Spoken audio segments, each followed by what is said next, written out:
So you want to paint a smooth wash. It's one of the fundamentals of watercolour, but there are so many things that can go wrong. Let's take a sunset. It's full of different colours, but how do you paint it so that it looks smooth and all those colours naturally blend together?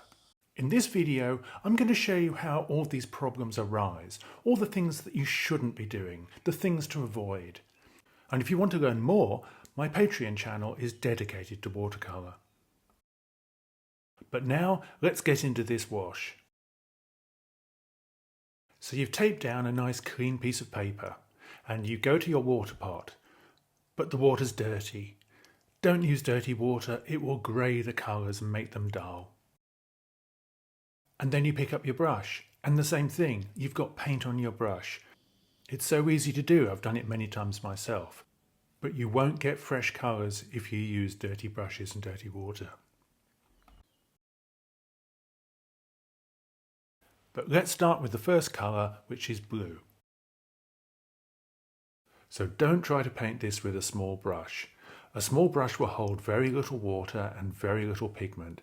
You're covering a large area and it will take forever. So I'm starting again with a slightly bigger brush. It holds more water and it flows a little bit better on the paper. Dilute your colour on the palette and then apply it to the paper. If you don't, you'll have a problem like this. You get variable strength of colour and that can ruin a good wash. You have to brush it out very fast if you get that.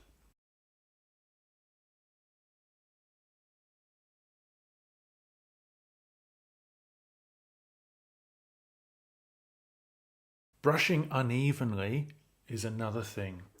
You want to be as consistent as you possibly can. Having lots of little marks all over the place is not going to give you a nice smooth wash.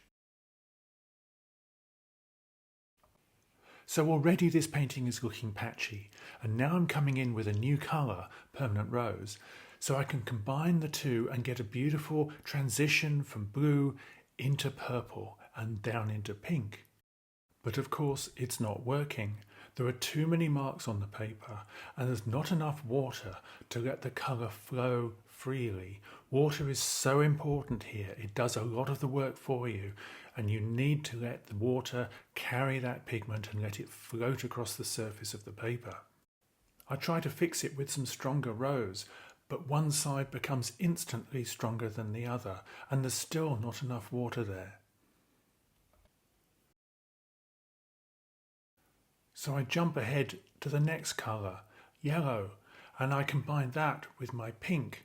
But the pink isn't a pure pink anymore. This has got blue in it now.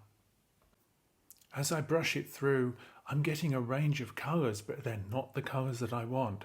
I'm getting browns, brown greys. It's certainly nothing like a sunset.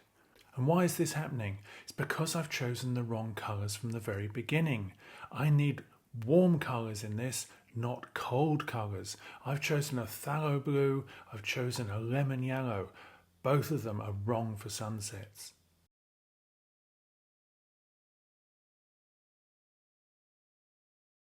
So I'm trying to increase my blending by using more marks and I'm going up and down, I'm going vertical.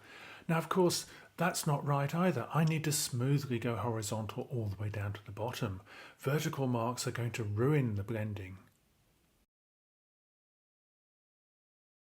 I can see this is going so wrong, so I try to remove some of the colour with some tissue.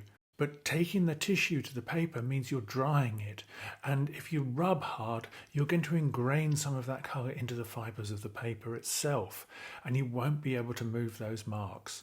So you need the water there for the flow, and you're taking it away.